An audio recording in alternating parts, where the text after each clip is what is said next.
Yeah, sure. So the hardest part of a blockchain is just making sure that no one mints any extra free coins. That's the whole game. Like the whole reason blockchains are useful is because it's mathematically guaranteed supply increase. So all proof of work currencies inflate to secure their networks.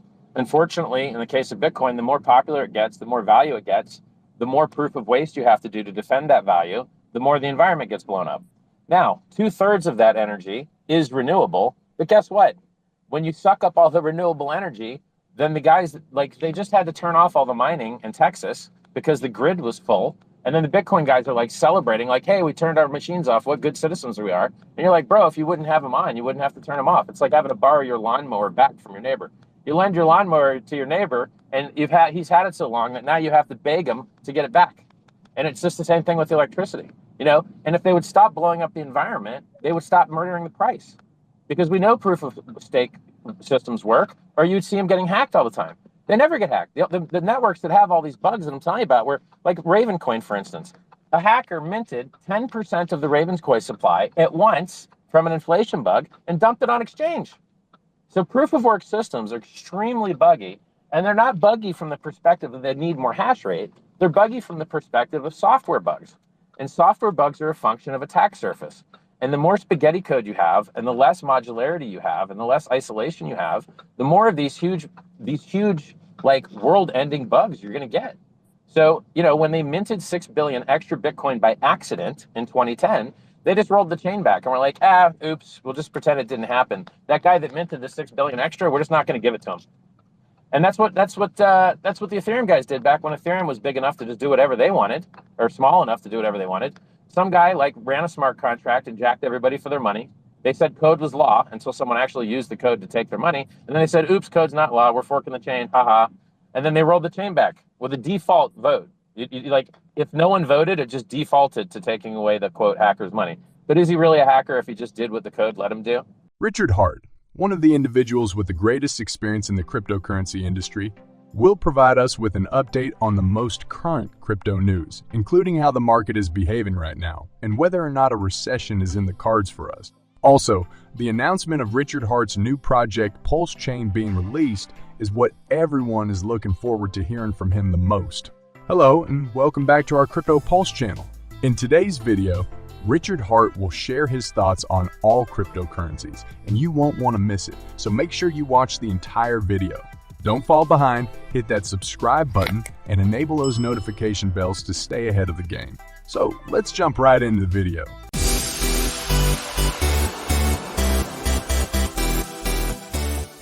Richard Hart shares his thoughts regarding Bitcoin inflation bugs. And so, like, Bitcoin is the same thing. They have an inflation bug that lets some guy mint an extra 6 billion Bitcoin, but they're like, actually, we don't want you to have that 6 billion. We're going to take it back from you. And so when it happened 3 years ago, the guy that founded, the Bitcoin Cash guy, he could have just minted as many free Bitcoin as he wanted.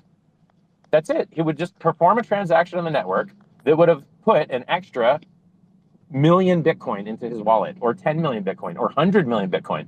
Because basically, they made a mistake when upgrading the network to try and make it faster, to make the networking stack faster, less latency. They introduced a bug that let anyone mint as many free Bitcoin as they wanted. Now, Ethereum's never had that bug. And Hex is less likely to have that bug than either Ethereum or Bitcoin, because our consensus code doesn't touch anything else. It's locked and isolated and modular.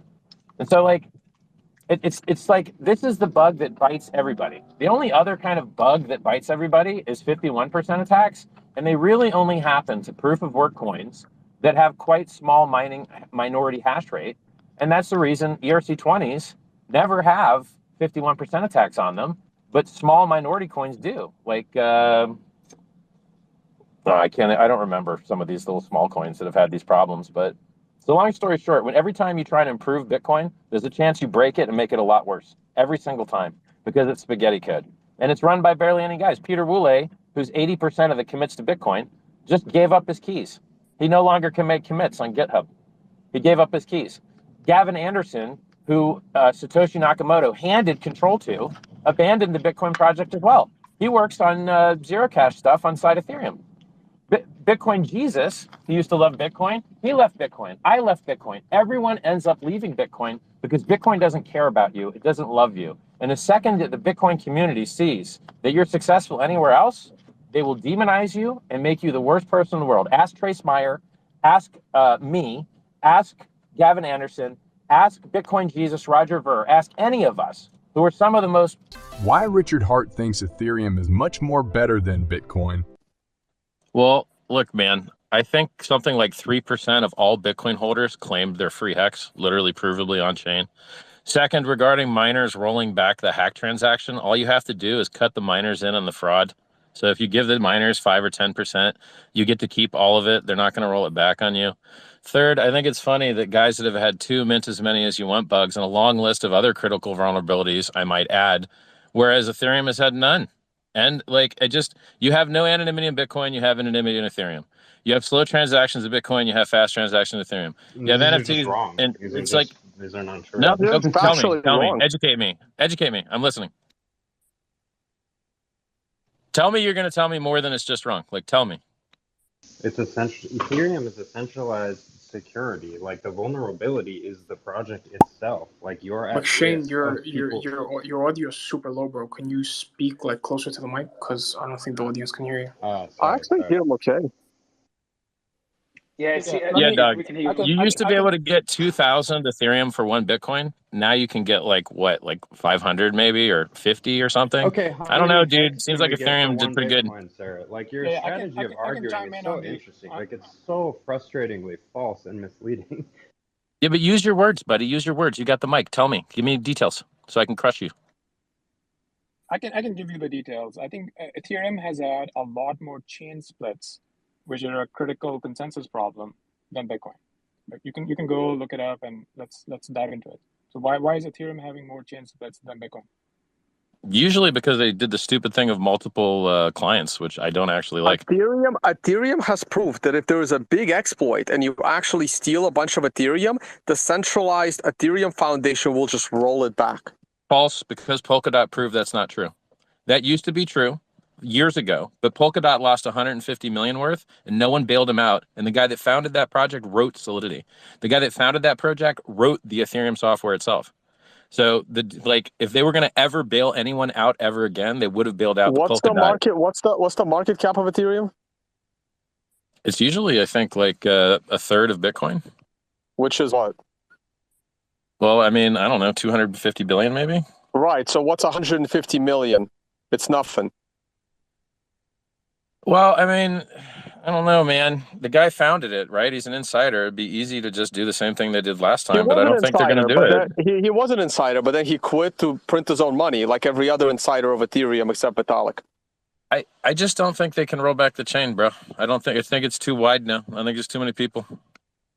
But I think rolling back the chain is a separate issue, right? The discussion here was that which code base is more complex and can have more you're bugs. totally wrong about that. It takes 9 months to on-ramp a new Bitcoin Core developer as per the Bitcoin Core guys themselves, which means it's extremely complex code, and you just don't know what you're talking about. According to Richard Hart, everyone needs to buy Hex Dip. To point this out to people,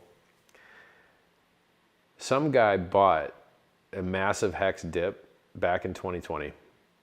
A lot of people did, but this one guy that was murdering the price earlier this week, he bought like a 75 or 85% dip. And then the price went up a lot. And then went down a lot. And now he's selling at only 100x returns before staking. He got paid a lot more. I mean, I think he was staked for big payday, which is a minimum 33% payout extra. So he's making massive, insane gains because he bought a dip. And had he not bought that dip, he wouldn't have had 100x. He might have had a 25x. That's a big difference. So now you have the price down 90, 95%. And people don't see the opportunity. They're just like, oh, it sucks. You're like, does it suck? I see a guy selling at 100x returns right now because he bought a similar dip back then. So you look at a dip now and you don't see the similarity, you know, like I never can predict the hex price, but if you look at the chart, it's by and large up and to the right. And the people that have made the most money in it have sat through the most dips. So imagine the difference in your risk between buying 20 times higher a year ago and buying 20 times less now. It's less risk.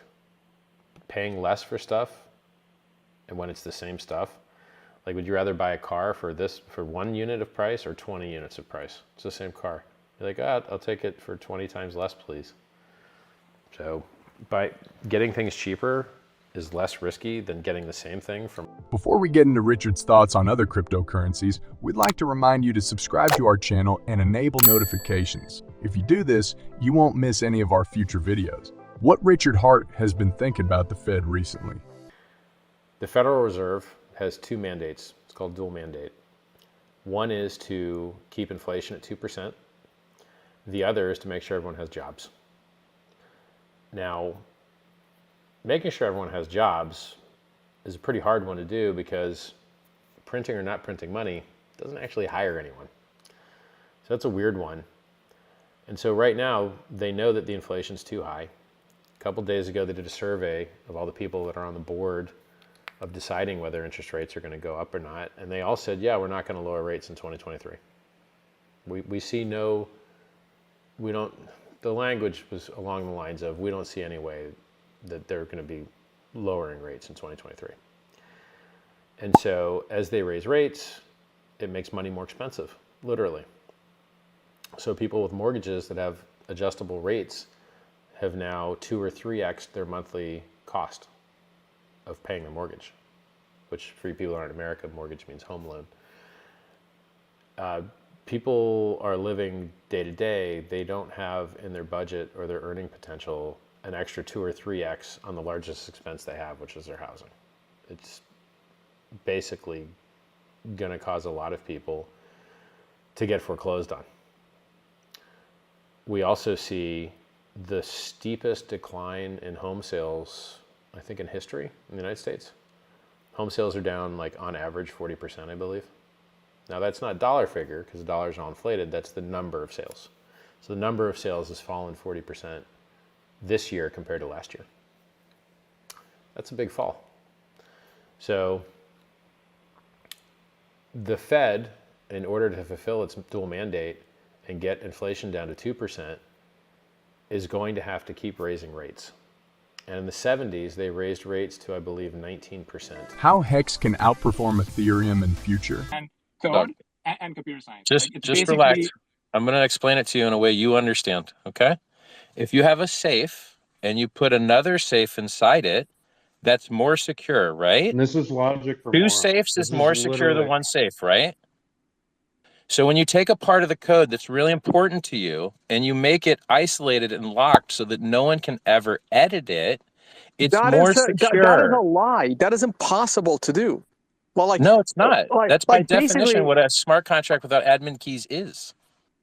no one believes you that you don't have admin keys to everything in Hex. No one in the world believes you except people that only listen to your bullshit on it. I would add this also isn't about Hex. Hex is worth 4 cents. No one gives a Guys, fuck about every Hex. I don't ERC20 wanna without be admin here- keys has the same security property. It has nothing to do with Hex. It just happens to be that if you take your consensus code and lock it in a smart contract and it doesn't have admin keys, then it is more secure than Ethereum itself from an inflation bug perspective. And it is more secure than Bitcoin itself from an inflation bug perspective because both Bitcoin and Ethereum do not have their consensus code for counting how many coins exist locked and isolated, which, by the way, is why it's so hard to actually figure out what the Ethereum supply is. Sorry, You have to we're run talking actual about- code. According to Richard Hart, I'm sick and tired of seeing people go bankrupt. If everyone would just join Team Richard Hart and join Team Hex and PulseChain and PulseX and just, this stuff's better, man. And it's better for reasons I explained to you very clearly. And if people would listen, they could be saved so many billions and billions and billions of dollars of harm. I'm doing the best I can to save people. Oh, and who warned you about 95% dips in crypto? Me. I'm the guy that did that. Yep, it's on the website. It's been on the website for years. Here's the funny thing. Website hasn't been updated in a very, very long time. Why? Because there's nothing it's already correct. It doesn't need to say anything new. It's like, yeah, it's all there. The 95% dip warnings are there. The like self-custody warnings are there. The don't pick up pennies in front of freight trains is there. It's like, we won. People just need to realize it. The summary was, by the way, if everyone they'd bought Hex instead of the trash they bought, there'd probably be a lot of people less wrecked. Yes, you're still going to have huge volatility, sure, but you don't lose all your coins. If and when a new bull cycle comes, you get to ride it up. When you get scammed with something that takes all your coins away, like for instance, in Celsius, the judge ruled that the coins you gave them aren't your coins. They're their coins. And so in an event of a bankruptcy, you go last. They're secured creditors that have UCC1 forms. They get a right of getting paid out first. You get paid last. You get paid whatever's left. Oopsie. Now, who warned you about that? Me. You did. I warned you about that. And basically everything I predicted has come true that I can remember. And so you would want more people to celebrate Hex, me, Hexicans, because we did it right. And everyone else got wrecked. And they're still getting wrecked. You know, people don't realize that like these bankruptcies, they happen and then the coins get held. And so we're sitting like pretty much sideways price action. Sell the coins, get it over with. Let's go. Mt. Gox, sell the coins. Gemini, whatever, like sell the coins. Let's go. Let's get it over with, man. I'm tired of people going bankrupt and then seeing the price chart just go sideways. You're like, oh, we get to wait and wait and wait. I don't like waiting, man. Get it over with. What do you think of Richard Hart's brief presentation on cryptocurrencies? We hope you enjoyed seeing this video. In that case, I'd appreciate it if you'd consider liking it and sharing it with others. We hope you enjoy this video and will consider subscribing to our channel if you have just discovered us through it. Make sure to turn on the notification bell to stay up to date on our upcoming content. Till next time, goodbye.